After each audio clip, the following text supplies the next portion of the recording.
Hey folks, Studio here.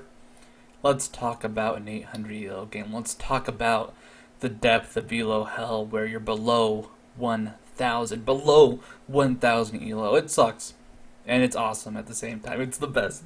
It makes me excited. Now, last time I was all about theory, all about, well, you should be nice to people. You should try and, appreciate the viewpoint. Fuck that. Just fuck that.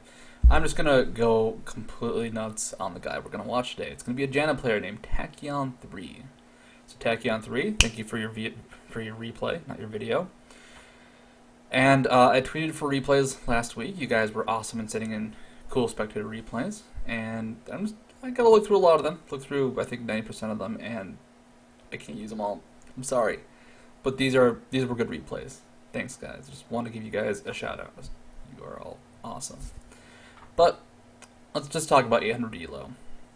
What do you see sometimes in 800 elo? And actually even 2500 elo, doesn't matter the elo you're in, you see annoying bullshit that you don't really like. It could be on your team, it can be on their team. It's just something that is non-standard, non-conformity to the meta. For example, what if a jungler took Surge instead of Smite? Yeah, that happens this game. But how do you deal with it? What do you do when your team is doing something dumb? You just kind of have to say, alright, they're doing it. If they're making mistakes, if they're doing stuff like not pushing or like not initiating, and maybe building worthless items, you can mention it. But once you're in, if they have like a bad champion or a bad summoner spell, you're in. Roll with it, go with it, try to make the most of it, okay? Alright? Alright? Let's go. Let's go into the replay. Yeah. Alright. So Tachyon3 on Janna. I'm actually going to introduce everybody because you know what? These guys aren't on teams. We have ModgePodge66 on Ashe. I Am a Legend on Warwick. That's a very, very assuming name, by the way. Sparkling Rider on Sivir. Ultra Cocoa Bear on Lulu. Death Dealer. No, Dealer on Olaf. Tachyon3, as mentioned before, on Janna. Arcada. No, Arcada on Jax, Nub-Seeking Missile on Nidalee, Spongy on Draven, and eSpartan118 on Surge Volibear, Surge Jungle Volibear with heal. Okay, so let's start with I'd say one of the less looked at aspects of solo queue, Invasion. Now, this is something that people will make mistakes with at high elo, low elo. People just kind of don't care. Also, as you can tell, I've reset the replay before, so that's why the timers are off on the chat. Still, people don't really respect invasions. It's worse at lower elos. And this is because the mid-Ashe, ModgePodge66, what's he going to do to help at the blue buff? You want to like walk over here, hit over the wall. Why is he not doing wolves? I don't know. I think Warwick just might not know too. It sucks. But early on, level 1, when you do not know who's in a bush, you assume every bush is a death bush. Because that bush could be filled with anything. There could be nothing in it, there could be enemies, there could be puppies, candy, it doesn't matter, you don't know. Because of this ModgePodge, he doesn't even walk into the brush, he's just walking like in this weird route, completely avoiding it. And he's gonna get murdered, because my god, he's gonna get murdered. And he freaks out. And this is another thing, you gotta keep calm. If you're ModgePodge here, you're dead. You know you're dead. You're exhausted. Your flash, I mean, it can get you kind of far, but he just flashes in a straight line. He flashes in the direction he was going, and his mouse was over here. He just flashed right over it, quickly as it could to it. And unfortunately, he didn't flash over this wall, which might have baited some other flashes out of the enemy team, but they really didn't need to use it. And because of that, he gave up the kill for free. What should he have done? Well, assume this was a death bush. Warwick had this area covered, so maybe he could have walked around here, still would have been risky, or walked around and taken this route. Hey. Normally though, spread out beforehand and make sure you're not walking into a death brush. Now, let's watch Warwick and Olaf. This is something I see a lot of people do in response too. They know the blue is being taken, they want to kind of fight it. Now, I will say Draven's here. Draven shouldn't be here, but Warwick just casually waits in the brush, gets stunned. I mean, he takes a lot of damage for no real reason. Jax does take 2 tower shots, but I mean, they're being pushed to their own turret, being creep skipped before the 2 minute or before the first wave reaches the turret as 5 people try to invade, and they're still trying to fight this. And this is something I can kind of respect. You know, try to push your limits. That acts actually help bait, well, the creeps are chasing down the enemy team. They know they're there. They know they're relatively low. But they're going to try and fight this. And sometimes you just got to concede. Alright, if they can pick up a kill, that's awesome. They can go for Tachyon. Tachyon with an auto attack and ignite should go down. The heal from Volibear could save her. Volibear is going to be hard to kill though, and like, you just got to either man up and go for it, or say, screw it, no we can't, and just try to poke them down and not fight. At this point, blue buff resets. They're not stealing the blue buff, but they keep trying to fight. And what happens? Well, Warwick goes in, 1v3, and gets obliterated. Jack shows up and stuns nothing. And then Olaf, what happens to him? He gets obliterated. And that was actually a really cool fight for them for a long time. They spent a long time pressuring the enemy. The blue buff is finally being taken at the 3-minute mark. Volibear is going to have it 3 minutes in, but really, what could they have done? They could have poked them down a bit. Maybe Warwick could have tried to smite steal it. There were options. Actually, Warwick had a chance to smite steal it, but he didn't get the smite on before the blue buff reset. So you got to really look for those fights. You got to really look for what you're trying to do. Not everything is going to be a kill. And obviously in solo queue, that was going to, like, it's even more so because people are so disorganized. But if you can't go for a kill, just don't do it. Just like try and do something else or do nothing. Don't just get into danger because, man, maybe you could get that kill. Now bot lane, by the way, is totally screwed for red side. They have 2 kills on Draven.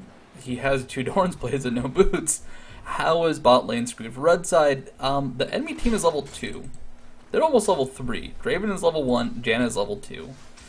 They're coming into lane with a disadvantage despite having 2 kills. And this is because Draven did not go back until after that long fight at the blue buff. So as a result, he's level 1. And you gotta know your relative strength. So Draven has 2 Doran's Blades. Awesome. But can he really 1v1 Sivir? Can he really, or 2v2 with Lulu back up 2? Well, let's see. He goes on to Sparkling Rider. Spundy's trying to fight him. Gets the Ignite onto him.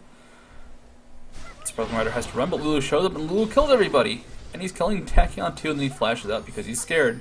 Now, what happened there? Like, there was a very specific thing that happened at a very specific moment where Spongy did not respect his enemy team. Did not really look at what the enemy team could do, and he suffers for it.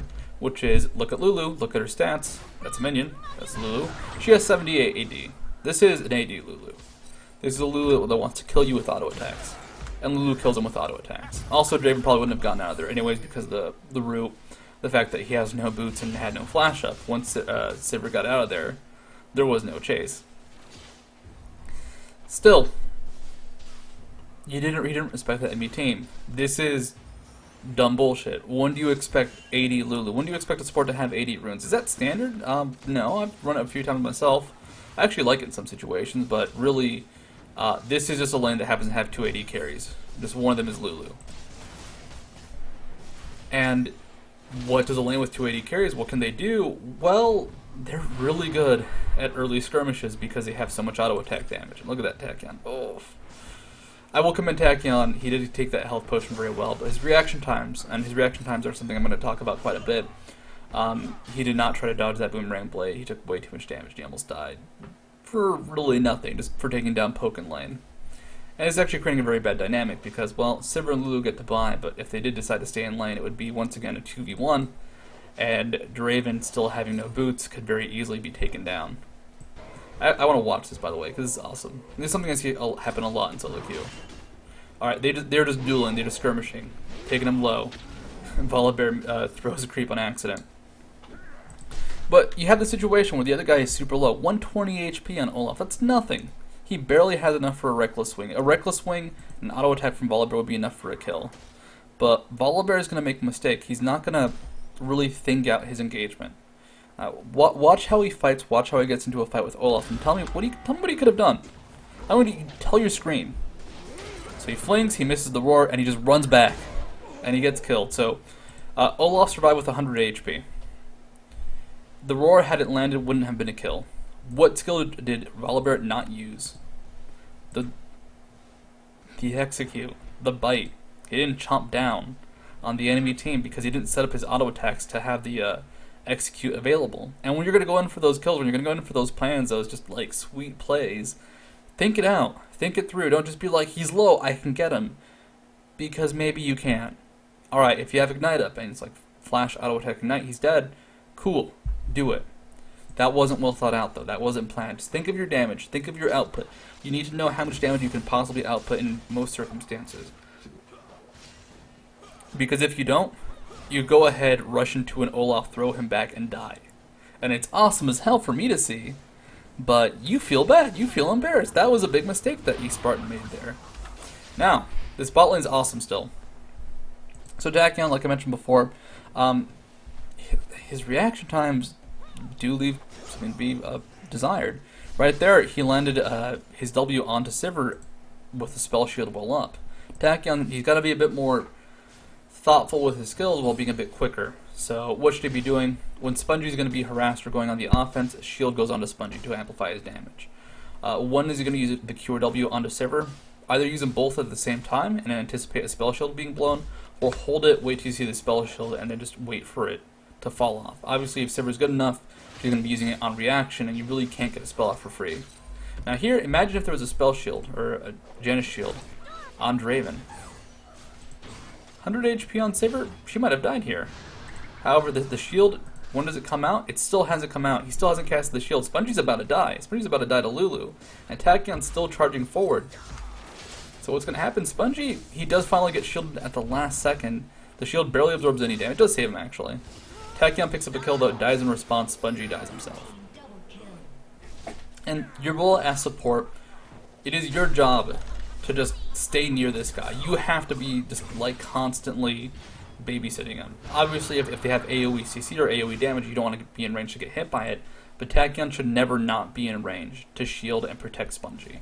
And he's got to always be thinking about it. His priority as Tachyon, as a support, is not to kill these guys. Alright, he wants to, but he wants to protect that guy, this Draven guy, that sexy, sexy mustached man. That is number one priority. That is your priority as a support. Like, you set up the big plays, and you protect your AD carry. Obviously, some can do it more than others. Tarek, of course, he's going to be a lot better at going for an engage and going for protection. But still, number one thing is, especially as someone like Janna, you protect that guy first before you try to kill the enemy team yourself. If they protect Draven, if Janna's shielding him a lot, guess what? Draven will do so much more damage with protection than Janna ever could. And Tachyon, like, I know you're seeing this now. I know it might seem obvious, but you gotta be ready with your shields. You gotta be ready with your protection. Now the lane is a bit messed up. Lulu's just been on a rampage, killing everybody. Sivir did go down there. It did go down to Janna, so not the best trade. And they're not really planning this lane up for fights. Draven doesn't have boots. Why doesn't Draven have boots? He needs to chase down Sivir. He needs to chase down Lulu, and he needs to be able to escape from them. They're very fast characters. He doesn't have the boots. He has the speed up, but that's not really enough. He doesn't constantly move at high speeds. And Janna needs boots to stay up with Draven and really to set stuff up, especially because the enemy team has so much solid chase. They can pick him off really easily. In case you're wondering, Lulu stayed to kill the tower and just got murdered by Draven. So the lane is at least a bit more equal now. Draven got handed a kill there. But red team's behind in gold. They're behind by 300 gold, which is not a lot, but still. That situation did not need to happen. I love this fight. Spongie goes for this cool trade, or this cool chase. But what's he doing here? He's chasing out Sivir. But what's happening in lane? These creeps are all dying. They're being taken out by the red side because the creep wave had built up. So, alright, Sivir's going to be denied some CS most likely. She only has 16 HP. Once again, he's going for the kill, but he doesn't have boots. And he's suffering because of it. Also, he used a flash to initiate, so he doesn't have it up now. But he just missed about 7 CS. That's, what 150, 175 gold right there. And he's missing it, and not really denying Sivir, because Sivir is still hanging around to try and get this kill. And we're actually in the exact same situation we saw top lane. We have two guys with no HP. Draven has 172, so he can at least take a hit. Sivir has 36, so she's not surviving anything. And they both want to kill each other. Now, Tachyon, he puts a shield on a Spongie because he doesn't have vision on Sparkling Rider. So he thought maybe they're going to boomerang blade over the wall.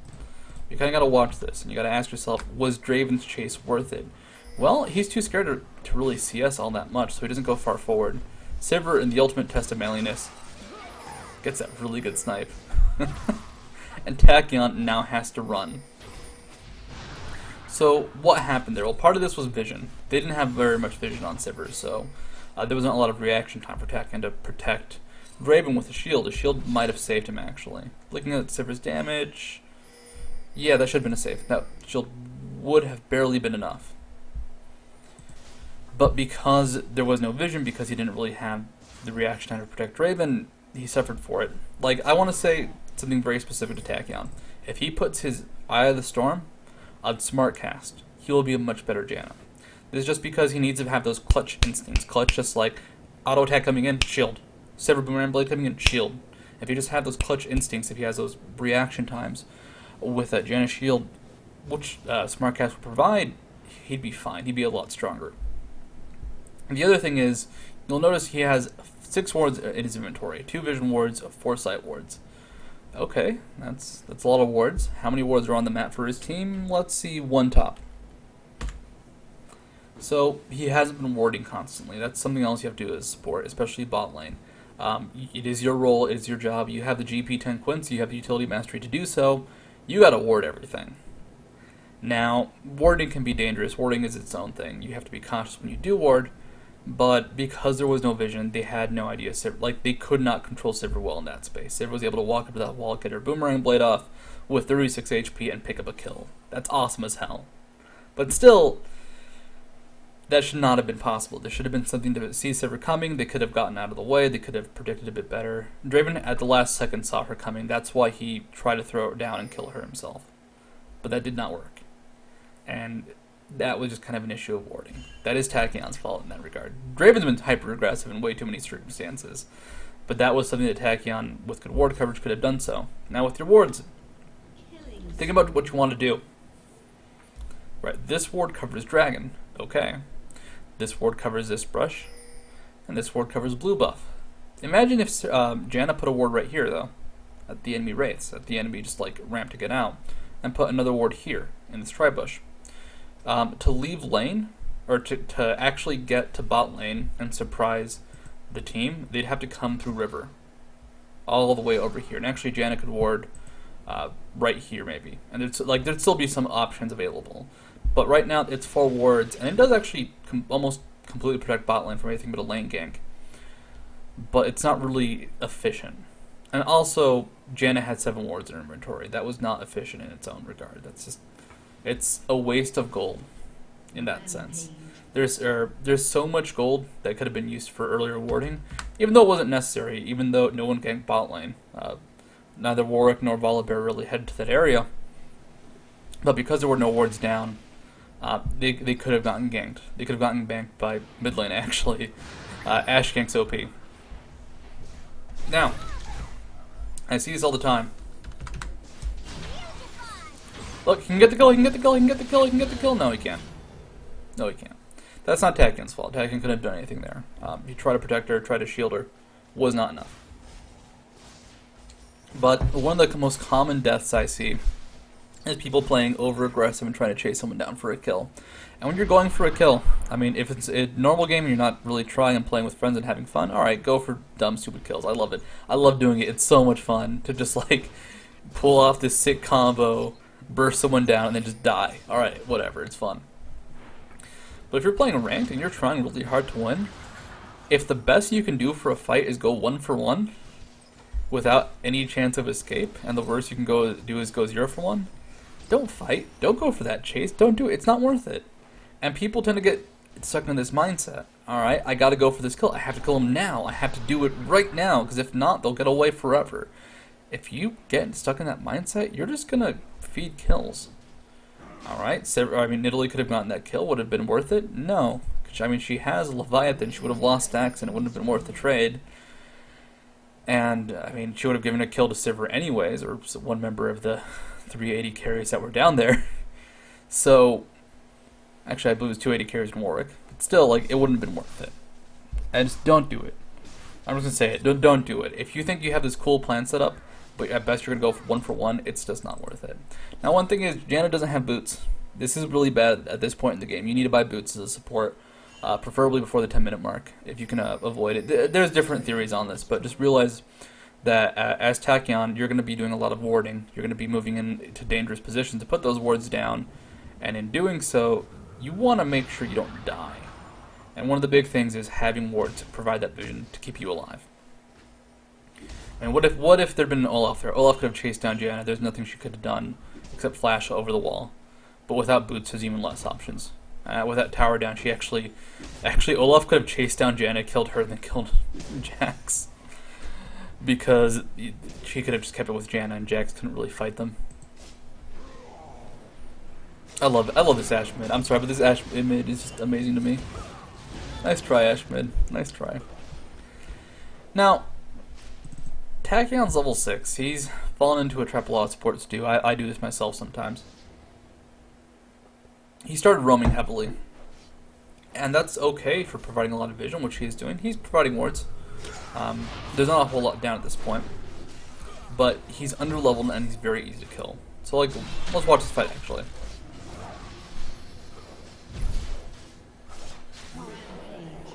So, they do win the fight, but they win it barely. If Lulu had been an actual AD carry, if Warwick had gotten a little bit more damage off, that could have been a great trade. But their Tachyon does exactly what you need to do as an AD carry, or as support. So there's a couple mentalities. One, protect Draven, protect that guy. That's what I mentioned before. But if you're getting focused, do whatever you can to protect yourself. So here, Janna is getting beaten on by two guys. And they're not really that strong. They're kind of behind. So the best option here is not for Tachyon to try and just sacrifice himself, shield Draven, and say, go at it. But because he can kind of bait them, he can get the focus, he should. It's weird to say this, but like you want to do one of two things. You want to protect your AD carry, and you also want to kind of distract the enemy team. If you're a support player, like obviously you don't want to die. But any time the enemy team spends attacking you and not attacking your AD carry, that is time that your AD carry is getting free damage off, most likely. Now, it's all situational. If you're Sono, for example, you don't want to die before you can ultimate. If you're Janna, you need to get your spells off first. Like, the big thing is get your important spells off. Then at that point, you can kind of play a bait game. And if you can stay alive, if you can distract the enemy team, which based off solo queue, people tend to respawn where they just want to chase down and get kills. If you can stay alive in that case, yeah, go do it. Go chase them down. Yeah. Now, Tachyon. He doesn't have GP10 quintessences. That's why he's having so much trouble with gold.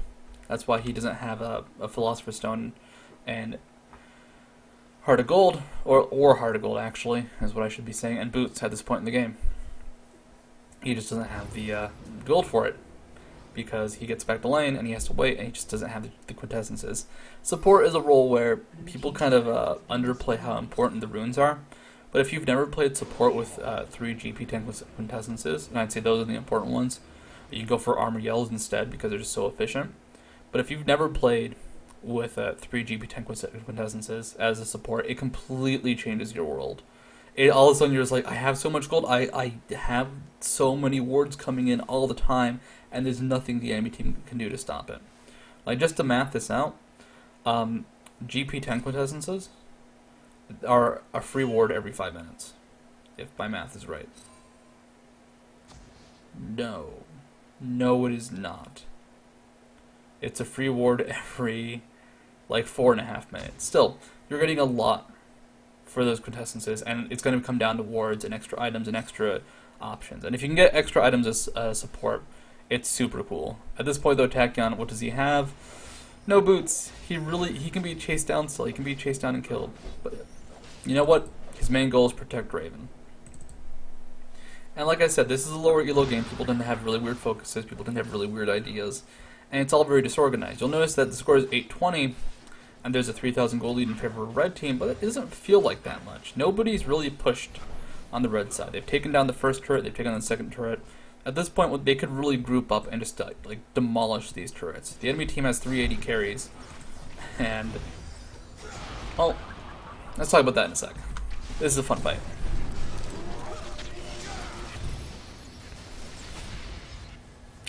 Now, I mentioned before, Tachyon needs his reaction times, and this is a good example. Well, A, his warding he didn't ward the sides. His ass is not covered. This is important because this lets someone like Warwick show up. But if you're going to push aggressively, usually you want some sort of vision. So a ward here in this bush area, maybe a ward here to make sure Warwick doesn't come from the side. Just something to know you can't be ganked. They do have a lot of vision on the, like, actually they don't know Olaf is top right now. But they know Lulu is dead. They know Sivir is bottom, so Olaf would have had to come from this side. So if they got vision there, that could be okay. But still, they had nothing to protect them. So that's a mistake number one before the fight even starts. Now, back to the fight. Tachyon, like I said, he needs better response time. So look at Warwick using the ultimate. Wait for the Q to come out from Janna. When does the Q come out from Janna? When's it going to show up after the ultimate finishes? So Warwick does a good job. He actually ultimates into an exhaust. So Spongie's locked down for a good 3 seconds. 3.5 seconds even. And Janna finally gets a Q off after Spongie's already been ulted. She doesn't get the shield off till, well, after the fight. And when he uses the ultimate to finally knock back I Am a Legend, it's too late. Spongie has to run. He just doesn't have enough HP. Now imagine if Tachyon had used the ultimate at the very beginning of the fight. The second Warwick jumped on Draven. What could have happened? Tachyon would have knocked back Warwick. This would have let Warwick attack Ashe. So Ashe, who has no HP and decent damage, would have just melted. And either Tachyon would have survived, and Spongie would have survived too, and they would have either picked up a kill or picked up nothing. So go 0 for 0 or 0 for 1. Possibly 0 for 2 if someone does something stupid. Which, yeah, probably can happen. So that was reaction time. That's what you have to remember as support. Rule number 1, protect the AD. Rule number 2, protect yourself. In that case, Tachyon was too slow on rule number 1, and because of that, when he finally tried to protect the AD carry, or to protect himself, he just didn't have anything up. He just had his ultimate up to cast the heal on himself, and frankly, it wasn't enough. And this is mechanical skill. This is something that Tachyon might not be able to improve on. Maybe he just doesn't have good reaction times in League of Legends. Some people don't. It happens. But because of that, you have to really be ready for, like, you have to improve some other way, or else, if not, you get trapped fairly easily. Now, I will say, though, Tachyon needs to be ready to expect just random things. Expect weird engagements, expect people to surprise you out of nowhere. For example, this Sivir is waiting in this bush. This is a good idea from Sivir if she can pick up a kill. If she was a little bit stronger, this would be a lot easier, but she's a bit far behind, so she is also building a Manamune. But Tachyon walks into this bush and tries to man-fight. And the question I have is why? I mean, he actually gets a W off onto Sivir, so she is slowed right now, or she was slowed right there. But he finally gets his Q off, his tornado, after she puts a shield up. He was very slow on it. He flashes to get away from her, and he gives a kill away for free. This didn't need to happen. He could have gotten away from this. And okay, they're going to pick up Sivir in response because the Nidalee Draven Death Unfun Patrol is here to pick up a kill. But did Janna need to die? No. And that's something important. Giving up those free kills really provides the enemy team a chance to come back. In that case, okay, Sivir was so far behind she couldn't pick up a kill, but what if Janna could have gone top? What if Draven could have had the back of Janna up top lane? They could have fought off Olaf and Ashe. They could have done something big there, but they didn't have a chance to. I also do love that Draven ultimate. Oh, it's so strong. Doesn't pick up the kill though. Janna, like Tachyon, you gotta be ready for the unexpected. You gotta just kind of know the output of the enemy team. This is something a lot of people have trouble with. They just don't know how much damage other people can do. And either know it in the back of your head or just like look it up before a game starts. Realize that the Draven with spinning axes and 264 AD at the 19-minute mark can probably 4-shot people. Let's see, he's dealing 500 damage when he lands a spinning axe. That's going to be a 3-shot in some cases, actually, which is insane. Now let's just watch this fight. I'm just going to lean back and not comment on it. Oh, drink some water, actually.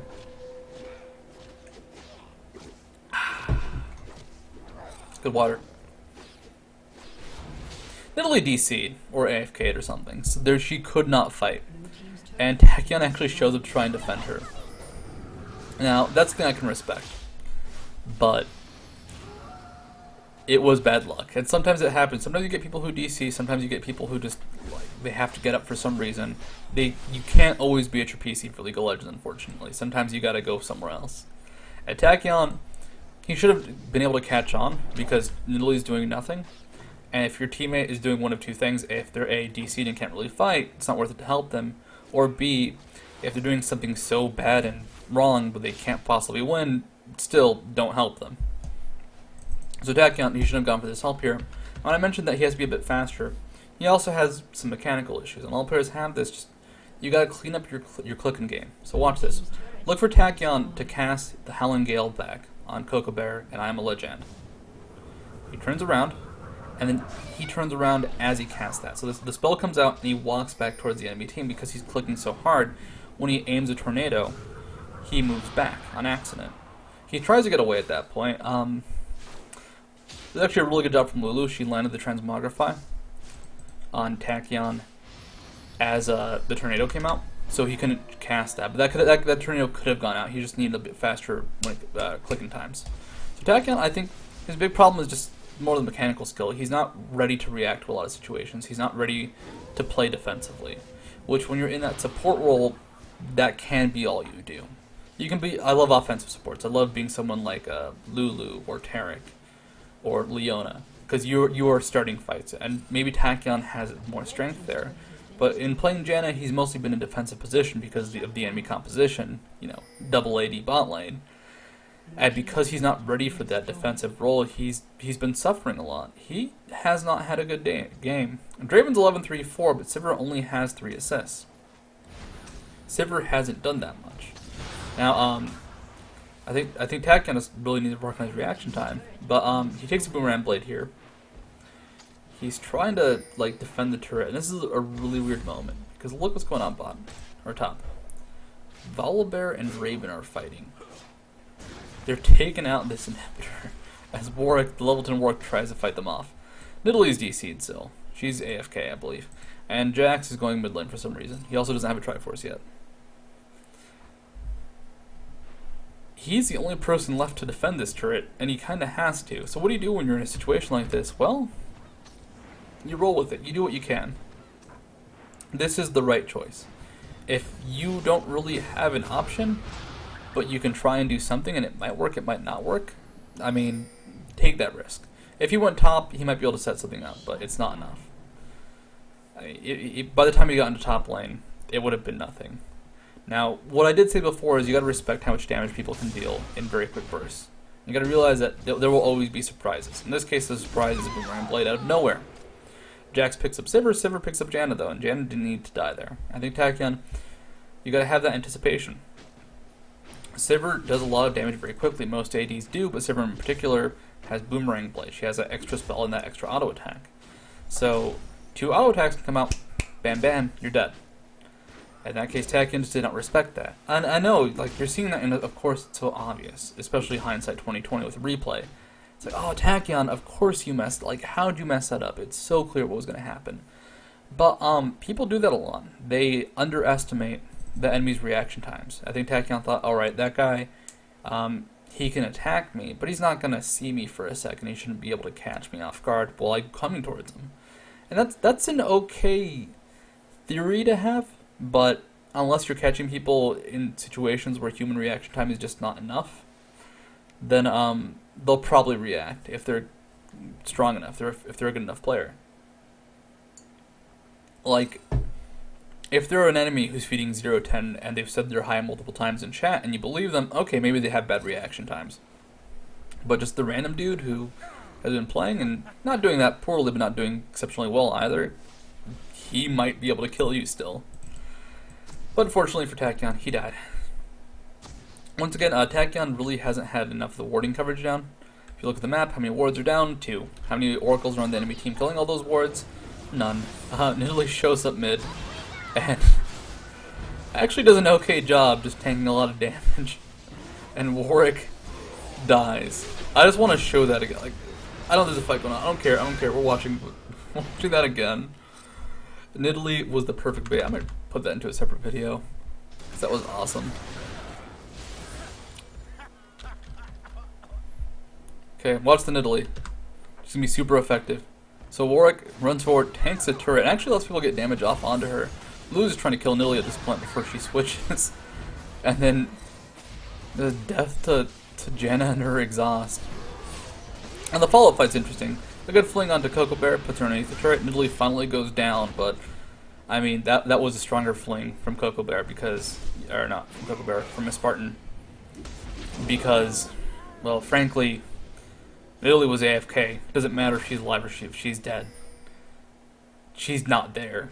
So, alright, kill her, trade the gold, but pick up a kill, and all of a sudden they have a player who's dead and can't do anything. You have a player who's dead and wouldn't do anything. So it's okay.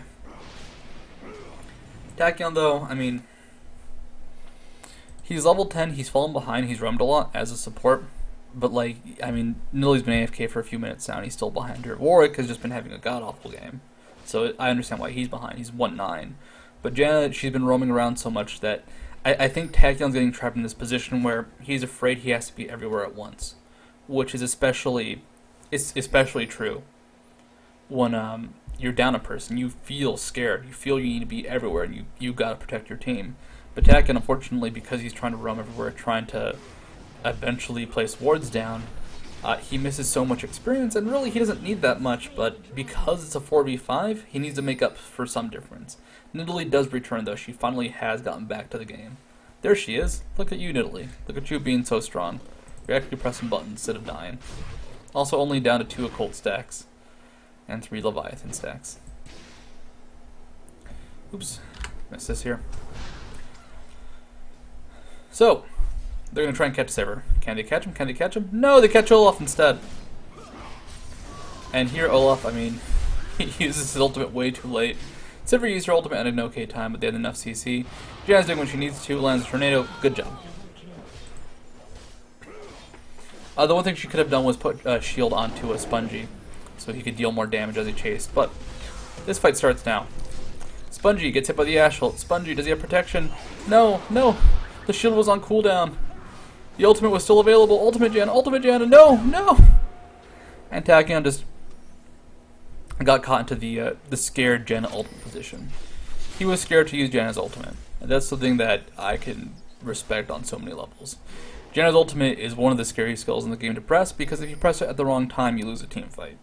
And that happens with a lot of ultimates. If you Tibbers ult nothing like Elements did in Season 1, you lose a fight. But Janna, you can lose a fight you're going to win. Or actually nullify it. Also, I love this just because it's just a man fight. And they actually win it because of Lulu's AD. Still, because of how scary Janna's ultimate is, you have to look for those situations where you can actually get something done with it. You have to ask yourself, and sometimes I'll play Janna myself, and I'll say, can I ult here? Like, I will process it for half a second. If you think you cannot win a fight, press R. Press the ultimate button. Like, you have to have the confidence to do so. You have to be ready to take a risk, because Janna's ultimate can go wrong in so many different ways. You can knock away the enemy team when you're about to win a fight, and they will survive. But in that case, there were 3 people bottom. Draven was being CC'd already. Volibear was being Warwick ulted. Tachyon had the chance to press the button to press R to reset the fight and possibly win the engagement. But it did not happen, and as a result, they gave up 2 kills, and then they got into a really funny man fight. Now, as a whole, what's going wrong here? What's missing from this game? It's the 26-minute mark. The score is 31-21. What hasn't happened, really? It's happened very casually. Where's the pushing? I mean, top has gone down for red side. Blue side's been pretty aggressive with the pushing, so they are doing a good job with that. But red side, they've taken outers. They went top once on accident. It just kind of ended at the inhibitor somehow, and they haven't really gone there since.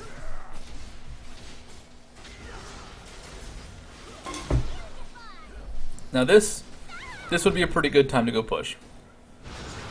Because guess what? Olaf is about to die. Lulu did get picked off. And they should win this fight. Even with Jax being low, even with Warwick being there, they win the fight. They pick up 3 kills. This is the moment where you just ping this inhibitor non-stop. Nidalee's also fighting Ashe. Oh, damn. Damn! 5 HP. Damn! Oh, that was so cool. I forgot about that. Still, this is the point where you've pinged top lane. You say push, push, push. Now is our chance. Now is our opportunity. I'm watching that fight. I'm rewinding that fight. I'm sorry. That was too good of a fight to not see. Okay, Nidalee at full HP. Ashe at full HP. How does it start? How did it start? How does it go down? Okay, volley on the Nidalee. It's just auto attack ward. Ashe ultimate takes her down so... It's just so much damage from Ashe. She just has the 80 carry damage. The ward from Nidalee, not sure why it's there. Oh, to keep vision on Ashe while she's there. That was just the perfect heal. Oh my god. How much HP does she go down to? 2 HP. Boom. Wow. That was awesome. Well played, Nidalee. Good job. You've truly earned your next Leviathan stack and next Sword of the Occult stack. If she didn't have 4 or 3 Leviathan stacks at the start of the fight, if she'd only had 2, she would have died. Spongy, he knows what to do, but he's missing something. He's missing his team. Jax went back to heal. Janna went back to ward a bit and heal.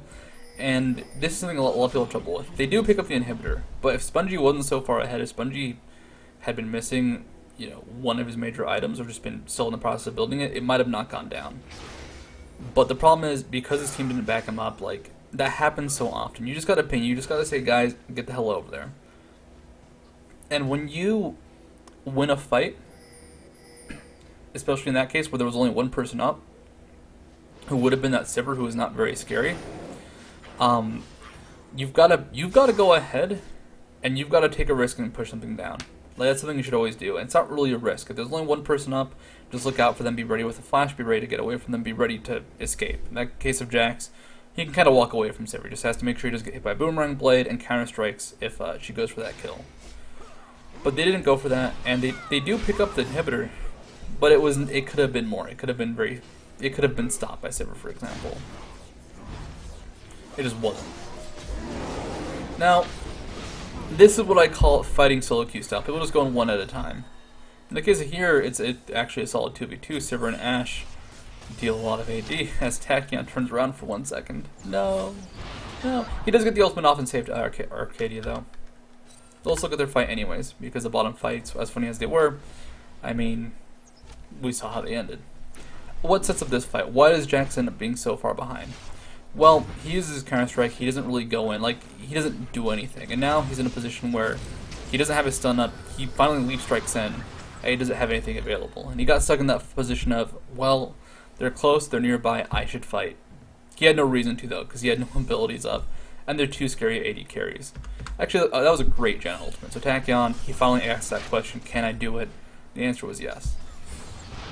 I mean, when you get a good Janna ultimate, you do save people. In that case, he could not save himself, though. He also used his Reverie. That's actually impressive. People tend to forget to use it all the time. And still, despite the fact that Tachyon died, he did bait Sivir into a position where the Draven Pain Train can ride again. Choo-choo, choo-choo.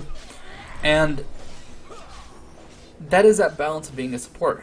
You throw away your life, you trash can it, you dumpster it, but as you do so, you also throw away someone else's life in response. Quite often you will be the guy who trades. You'll be the guy who's saying, kill me, but get someone else for it. And that's okay. That happens a lot more in solo queue than it does in tournament games, because supporters just aren't as focused as much. That, or they just get burned out before. But still, you've got to be ready to trash can yourself.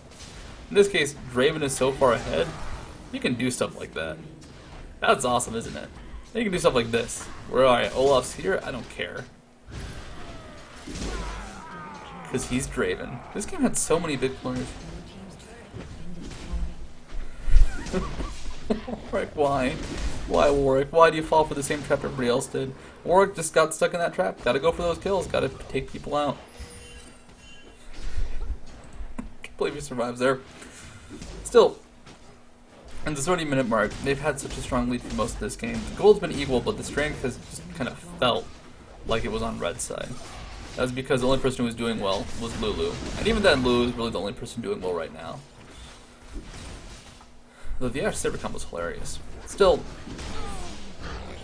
the lack of pushing has made this game go on long. And as games go on longer and longer and longer, that's when the risk of comeback happens. I'd say the biggest moment is to take out an inhibitor. If you take out an inhibitor, the base is so much more accessible because of the split pushing potential and the fact that you can go for it later without fighting a turret. That means so much. But before the game reached the inhibitor point, there was a much easier chance of a turnaround happening. And I've also heard the inhibitor thing from other people, and King is the one who really taught it to me, and I agree with him. When you take an inhibitor down in a game, it's a lot more likely you're going to win. And same if you lose your own inhibitor. But if not, it gets that much harder because the game always has that comeback potential. By the way, this is what we call one team outscale the other. That is the Janna ultimate that gets rid of kills. Arcada, I don't think they picked up the kill actually, but still completely nullified the chance, and the fact that the ultimate's been used means it's not up now. The Olaf with the delayed ultimates still picks up kills. Sorry. I love this chase. This is what I also call like the solo queue trap, where you just see one guy getting caught out of position and the other guy, like you go to back him up. In this case, Draven is so strong he can do that. He can 2v1 no problem at all. But had he been a little bit farther behind, then he would have died. Arcada would have gotten away, and it would have been a terrible trade because Draven's just worth more. Well, I guess if Draven didn't have the kills, it wouldn't have been so bad. Still, they're still chasing Ashe, by the way. Poor Sivir. Poor Warwick, by the way. Was able to pick up the kill because he has a lot of armor, and the Blood Razor really lets him just kind of man fight against Draven. The Santa side is almost enough to pick up the kill. It actually is. I'm wrong. Yeah. What happened there that should have happened? Monchpod should have backed him up. When Draven came out of his Guardian Angel, there should have been a very pissed off Ashe shooting him in the face. Oh my god. The plays, this game, the plays. They're so good. This is... I forgot chat turned really sad right here. Dang. At this point, Arcada says, screw it. I can't win. That changes his mind immediately. But, yeah, this game is won for Red side in the conventional sense. Imagine if you're playing in a tournament, or not playing a tournament, watching a tournament game, and you saw a difference like this. 10,000 gold at the 33-minute mark, that's pretty massive, especially when one team is about to pick up Baron. 2 inhibitors down. Even when games last after this point, if one team comes back, it still takes 40 minutes. And it happens so rarely that you don't expect it. This is still solo queue, though. If they mess up, if they decided to like get into a one bad engage, and they could just sit on this inhibitor until it respawns, and then maybe start coming back from that. And that is something that I see happen so often in solo queue. You got to be ready to end games. You got to have that aggression. You can't let games go on forever because that just means the enemy has another chance of coming back. However, Warwick gets caught out of position, tries to man fight Volibear, and I gotta say I love Warwick at this point because he gets really good at 1v1s. Not that good, though. The Baron and passive from Volibear being so important right there. I do love how Volibear tosses it out of Draven's ultimate, though. Still, you know, this is just like the solo queue point where everybody just gets caught out one by one. The fight ends. Tachyon with an okay ultimate. Wasn't really necessary, but hey, knocked Lulu back, kept her in the range to be murdered. And at this point, Red side's really just kind of cleaning up. When you have 2 people down like this, you just kind of chase them down and end the game. Push inhibitors, kill anybody left in the base. If they do decide to fight, like Ashe here, Ashe, oh my god, Ashe, I'm sorry, Ashe. And you win. That's what you do now. You win. It sounds obvious, but it's just, eventually there's that one point where you know you can win. Just do it. Go Nike on it. You go for the win. Take it out. You can.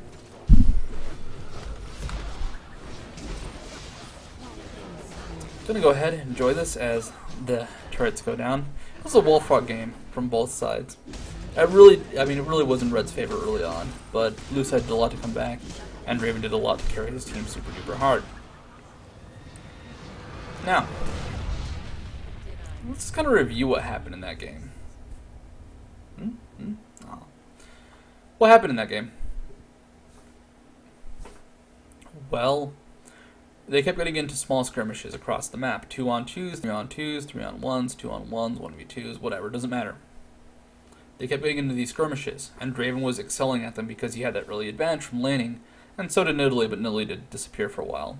But because he kept focusing on skirmishes, and it was very solo queue and very spread out, Jax, Draven dominated those fights. Nidalee too when she was around. And is that really an indication of what the current meta is? No, they just did not play as a team. on the blue team. They didn't use the fact that they had 3 AD carries and really good kite potential with Ashe and Saber combined to the maximum effect.